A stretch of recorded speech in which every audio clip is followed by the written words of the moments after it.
Praise the Lord. எனக்கு அன்பான தேவ பிள்ளைகளே, தேவன் உங்கள் யாவரையும் ஆசீர்வதிப்பாராக. இன்றைக்கி நாம் வாலிபர்களை குறித்து தான் பார்க்க போகிறோம்.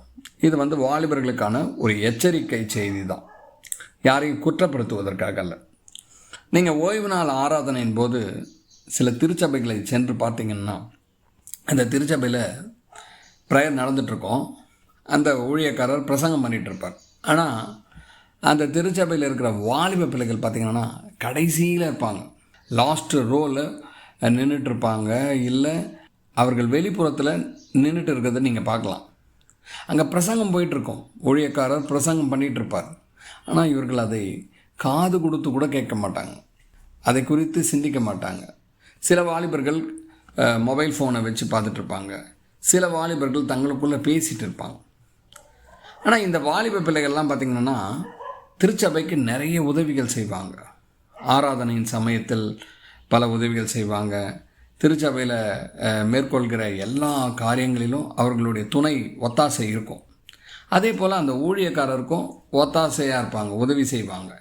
இதையெல்லாம் பர்ஃபெக்டாக செய்வாங்க. ஆனால் பிரசங்கியார் பிரசங்கம் பண்ணும்போது மட்டும் அந்த வசனத்தை காது கொடுத்து கேட்க மாட்டார்கள். இதுதான் மிகவும் வேதனையான காரியம்.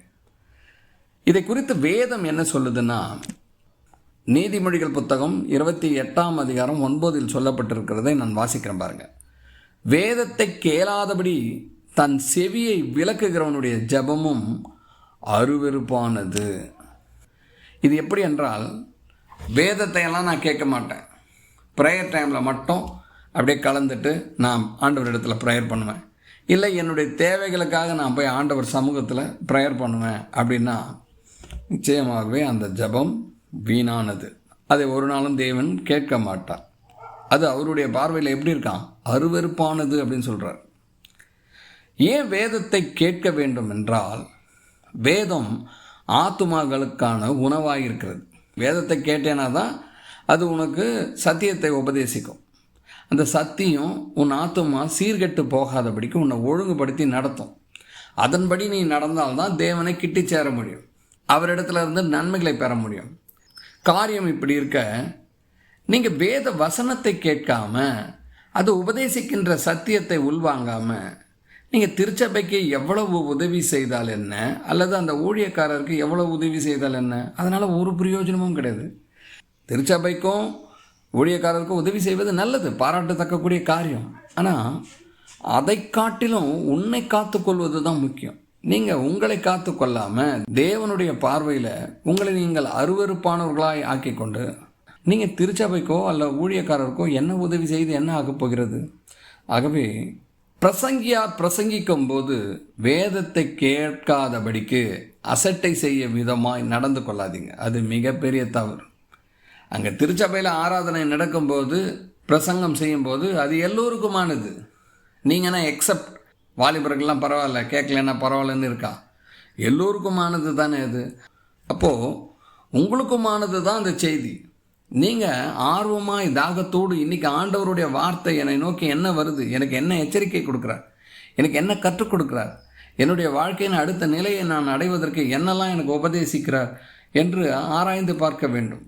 அந்த ஆசாரியன் வழியாக உங்களுக்கு ஏதோ ஒரு காரியத்தை உணர்த்துவார். அப்படி நீங்கள் அதில் கவனம் செலுத்தாமல் நீங்கள் இங்குமாய் அங்குமாய் பார்த்து கொண்டு உங்கள் நட்பு வட்டாரத்திற்குள் உரையாடி கொண்டு கைபேசியை எடுத்து பார்த்து கொண்டு இருந்தால் ஒரு பயனும் இல்லை. நீங்கள் என்னதான் ஜெபம் செய்தாலும் அது தேவ சமூகத்தை எட்டவே எட்டாது, தேவன் பார்வைக்கே போகாது. இதை நான் உங்களை வேதனைப்படுத்துவதற்காக சொல்லவில்லை, எச்சரிக்கைப்படுத்துகிறேன். எச்சரிக்கையாக இருந்து கொள்ளுங்கள் என்று. அதே போல் இந்த வாலிப பிள்ளைகளுடைய தாய் தகப்பனார்களும் ஆலயத்துக்கு வருவாங்க. அவங்க என்ன பண்ணுவாங்கன்னா, தங்களுக்கு உண்டான இடங்களில் போய் அமர்ந்துடுவாங்க. பிள்ளைகள் அமர்ந்தாங்களா இல்லையா, அவர்கள் சரியாக வசனத்தை கவனிக்கிறாங்களா என்றெல்லாம் பார்ப்பது கிடையாது. அவன் ஃப்ரெண்ட்ஸோடு போயிட்டான், அங்கே நின்றுட்டு இருக்கிறான் அப்படின்ட்டு இவங்க போயிடுவாங்க. அது தவறு. உங்கள் பிள்ளைகளை நீங்கள் தான் உள்ளே அமரும்படி செய்யணும், ஆண்டவருடைய வார்த்தையை கேட்கும்படி செய்யணும், வேத சத்தியத்தை அறிகின்ற ஆர்வத்தை அவர்களுக்குள் தூண்டணும், அதை கட்டாயப்படுத்தணும். இது மிகவும் முக்கியம். பெற்றோர்களுக்கான ஒரு எச்சரிக்கையாக நான் இதை கொடுக்கிறேன். உங்கள் பிள்ளைகளை நீங்கள் சரியாக நடத்த பாருங்கள்.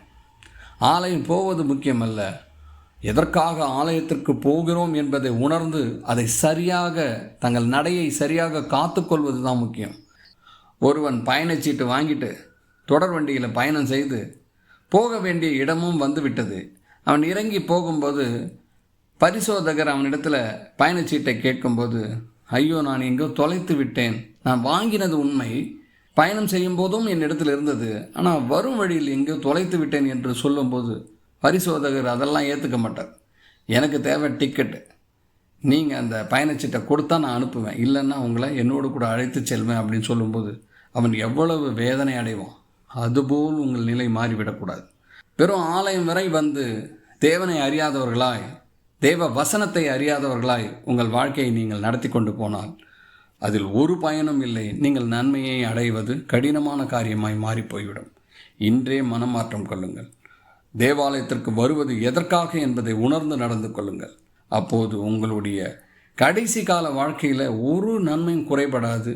நீங்கள் எதையும் இழந்து போக மாட்டீர்கள். உங்கள் வாலிப காலத்தையும் நீங்கள் பிரயோஜனமாக்கிக் கொள்வீர்கள். தேவனுக்கே மகிமை உண்டாவதாக. ஆமேன்.